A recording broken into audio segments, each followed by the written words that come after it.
Thank you for tuning in to the Why Marketing Podcast. My guest today is Kristi Turner, the CMO at Compeat. Welcome to the show, Kristi. Thank you, Rusty. Thank you for having me. Appreciate you making time to sit down and chat with me. But before we get into your journey and what's going on over there at Compeat, I wanted to congratulate you on being named the recipient of the 2019 Top Women in Restaurant Technology. I guess it's a Lifetime Achievement Award. Is that correct? That is. It makes me sound a little older than I think of myself. But yes, so I so appreciate you acknowledging that. That was an unbelievable honor from Hospitality Technology. And I still think of myself in my 20s and 30s, so it's hard to believe I am old enough to have a Lifetime Achievement Award, but amazing, amazing group of women to be honored with in terms of the past recipient, and was just tremendous. Again, my whole career has been kind of restaurant or technology, so that award was especially special. I think it's so cool. It says a lot, because as a marketer, to receive a tech award like this speaks volumes. And so, if you don't mind, let's talk about a little bit about how technology has played a key role throughout your professional career. In my career, it's been restaurants and technology have kind of been a theme throughout completely. I started in college as a server at Outback Steakhouse at their second store. And as you probably know, Outback Steakhouse is part of Blooming Brands now, a multi-billion-dollar global company. I was there when they were starting out at their second store, in Tampa, Florida. And then, I was a server, as a bartender, I was a trainer for them. I mean, just enormous experience in learning the operations of a startup, and then how they grew so quickly. And so just got to see it from an hourly worker perspective in college, and then went on to, after college graduation, to advertising agencies. And then all of a sudden I'm working with several different clients, and I'm working with 2 restaurant clients, and I'm doing TV ads for restaurants, and then kind of graduated to the client side and spent most of my career, leading marketing teams, both from a SaaS technology perspective and startups to a Fortune 50 wireless company. So just, again, kind of seeing everything through from every angle, from the small company to the mid-size, to the Fortune 50 company, how marketing needed to run from an operations perspective. But during that tenure of those 10, 15 years of being a marketing leader in SaaS technology, my husband owned a restaurant and I was an investor.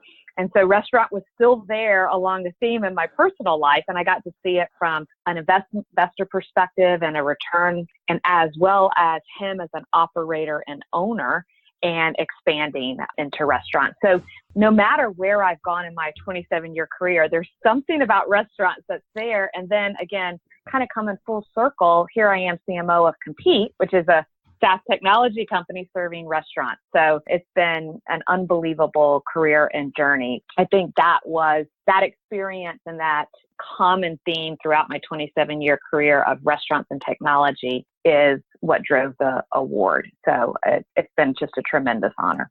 You got to be very proud and honored, obviously, to be able to get that Lifetime Achievement Award, nonetheless. Let's don't emphasize lifetime too much now, Rusty.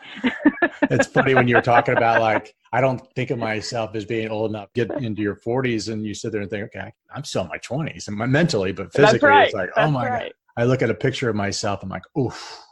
Who's this old guy? When did that happen? Yeah. When did I turn into my father? It's not good. We all have that experience. And it happens quickly. So when you were in school, you went to USF. What did you think about marketing? Was that something that you kind of always envisioned getting into, or was there something else that you kind of thought you'd be doing? I'm one of the rare ones that's been consistent. So I, coming in as a freshman and now kind of coaching my kids on what to major in, as I've got one in college and one going into college. And it's such a huge decision. And most of us at 18 have no idea what we want to do. Somehow I chose the right career and I stayed with it, which is, again, very, very rare. But I think from the beginning, one of the things that attracted me to marketing back then and still is a thrill today is the challenge of marketing, right? Kind of taking a complex product or company or service and trying to boil all of that down into a compelling, authentic story that actually compels someone to want to engage with you as a company or buy your product, right? It's a huge challenge, and marketing's a very complex discipline in the sense of it's business, it's psychology, it's creativity, it's analytics, and it's kind of using your right brain and your left brain equally. And that was always so attractive to me, even in my younger days, and is still what I love about marketing today. So it's been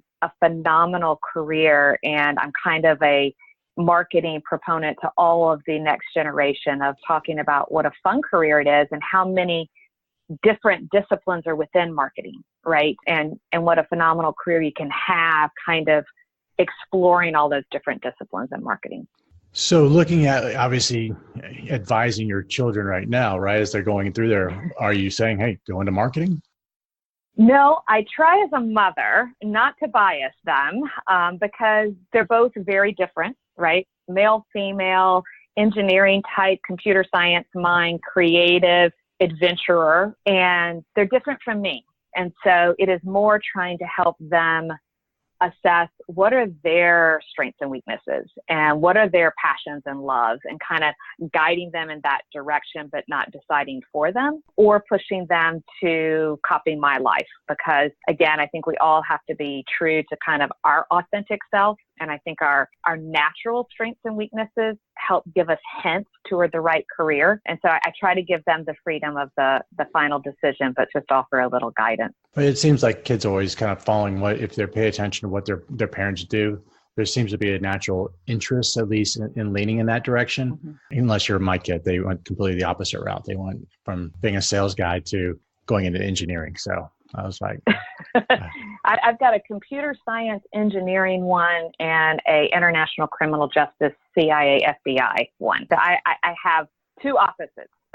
That's cool. And the kids are so different. That's something I never understood either.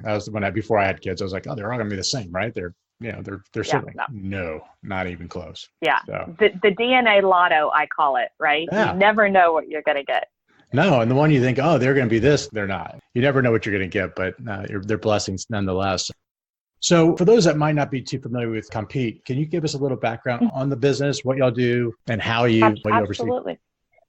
Yeah, so Compeat's a SaaS technology company, and we design workforce, back office, and intelligent software with a focus on kind of driving profitability for restaurants.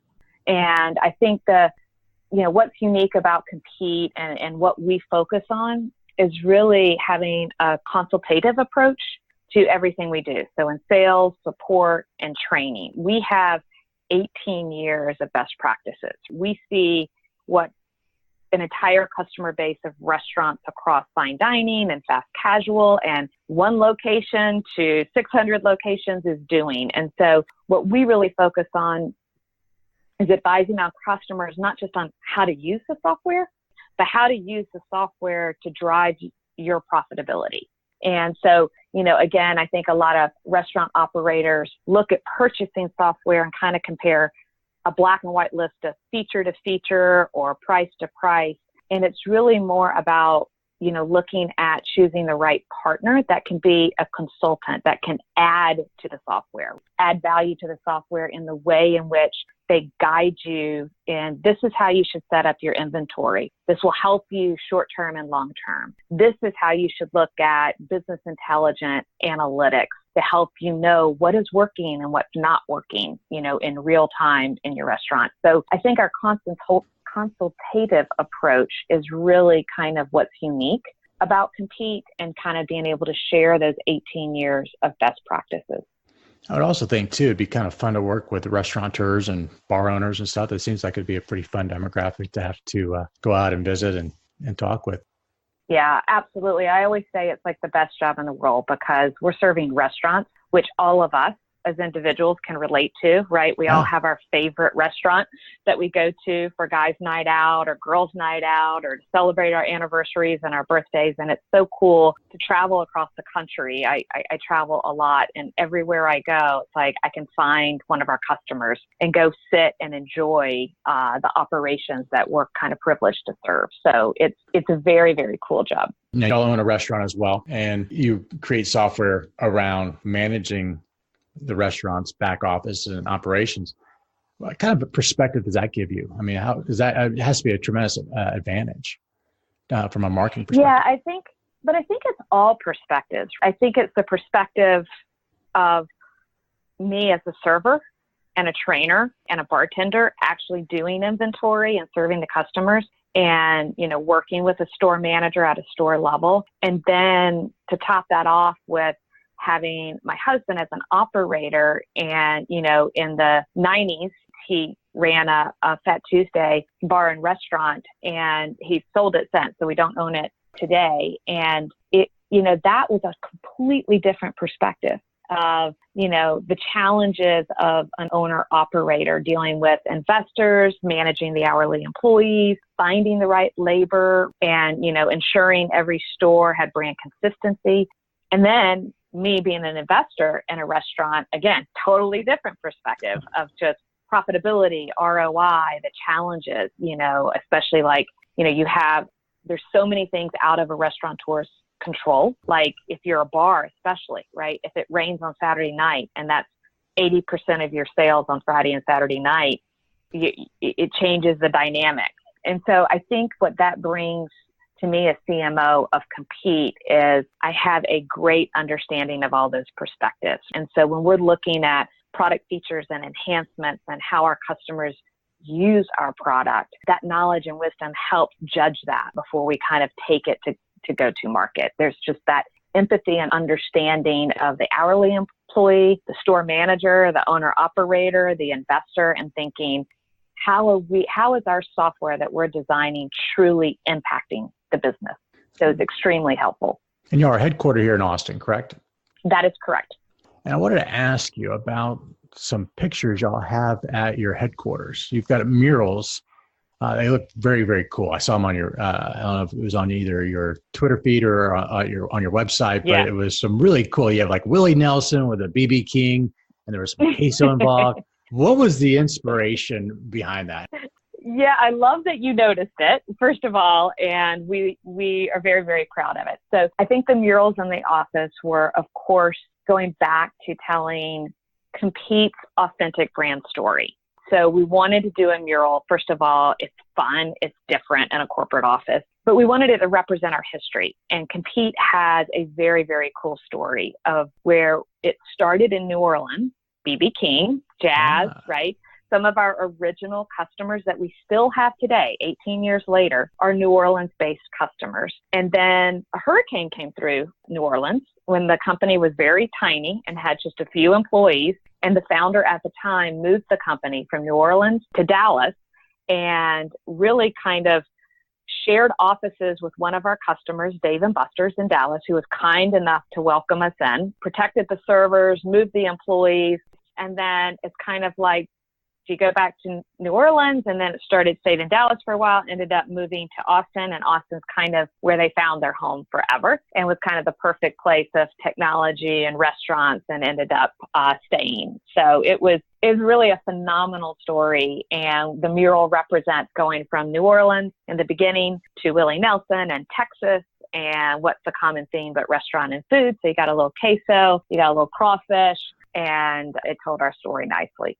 I loved it. It was cool. And then also you had a little adaptation on the, or I guess really more of a twist on the famous "I Love You So Much" mural, which is "I love food so much," which just made me crack up. Exactly. Made me hungry, actually. I was like, oh man, I gotta go for some food right now. Yeah, exactly. So we have a lot of visitors in our office that want a photo in front of both of the murals you mentioned. So we've got to get you to the office so we can catch a snapshot.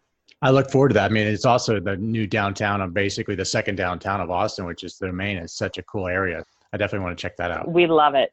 Yeah. We love it. It makes it fun. It's a great location. And that's kind of where I was going with this. Get to work with some really cool, restaurants. They're fun. They're great. They're a different breed, but it seems like y'all kind of have really embraced the whole culture and really understand that market segment.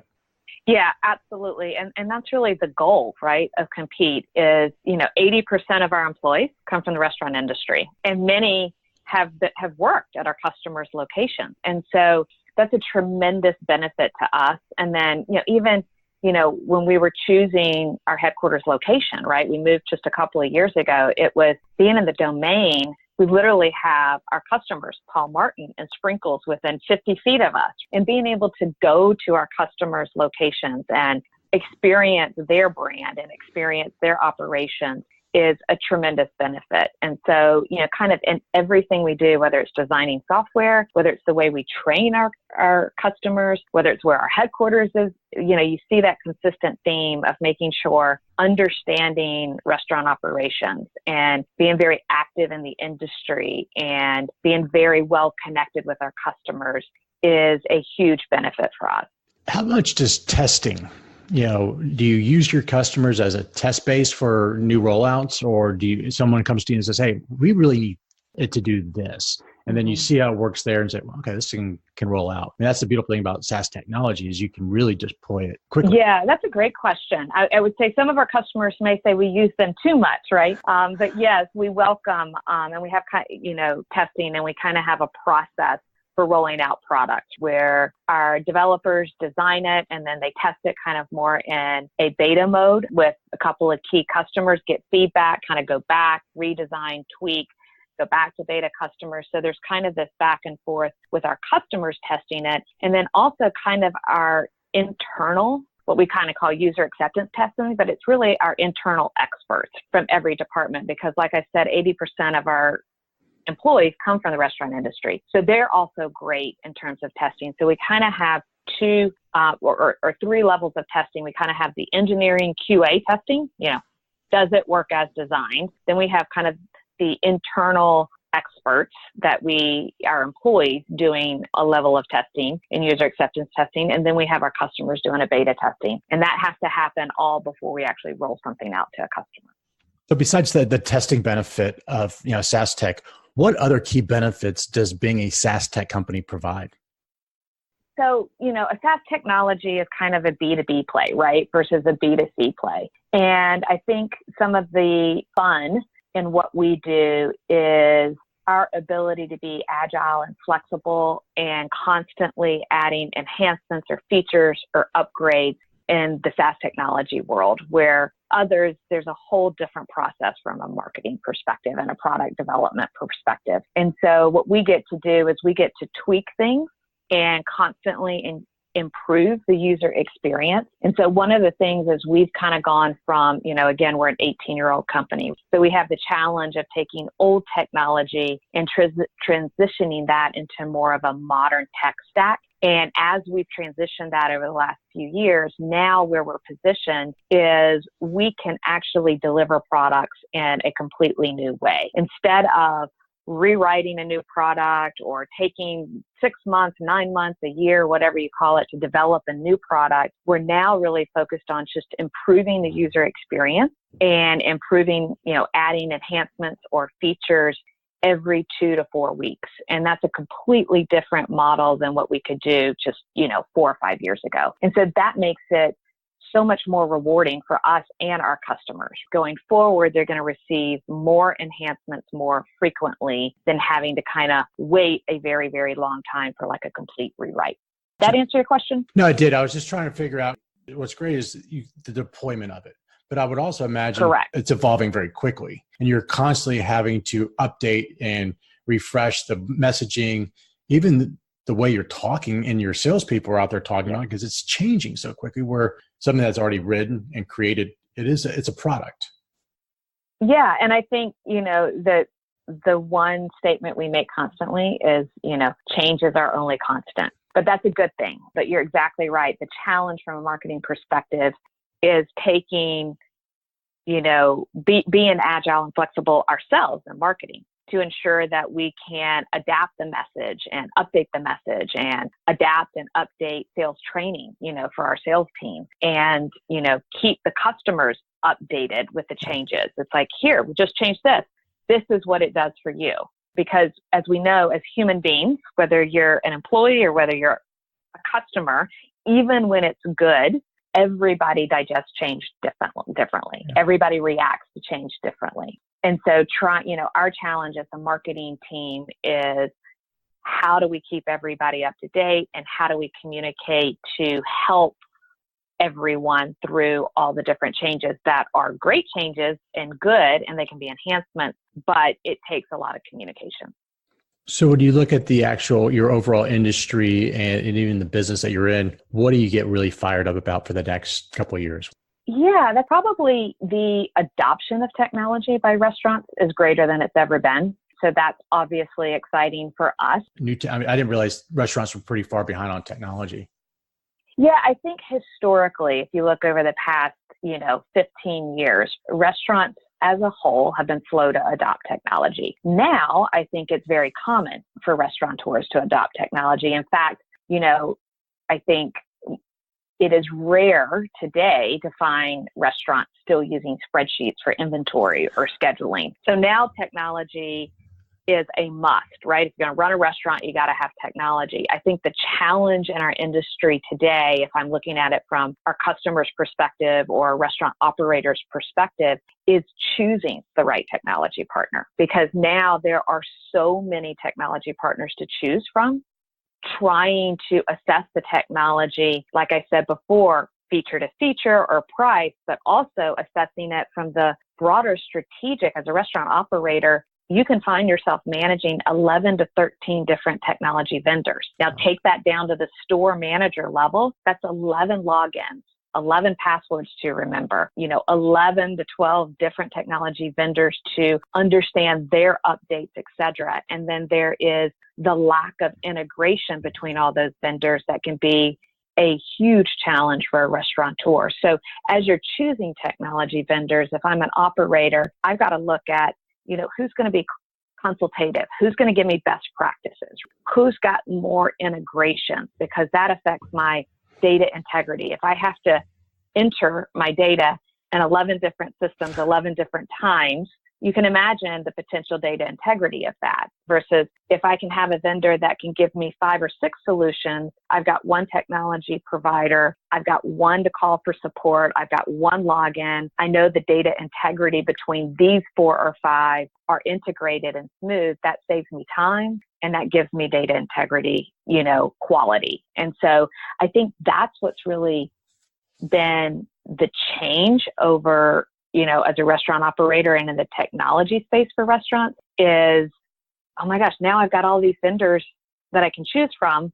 I've got to have technology. They're trying to get rid of any and all manual processes, but now they have the new challenge of choosing the right technology provider. Well, I don't think it's a challenge anybody wants to have to take on, especially if you're a creative mind. You don't want to have to sit there and try to figure out all these different software programs and all that. And that's kind of where I was thinking too, is they're probably making decisions based on who they like and who they're comfortable with and if they can make their life easier.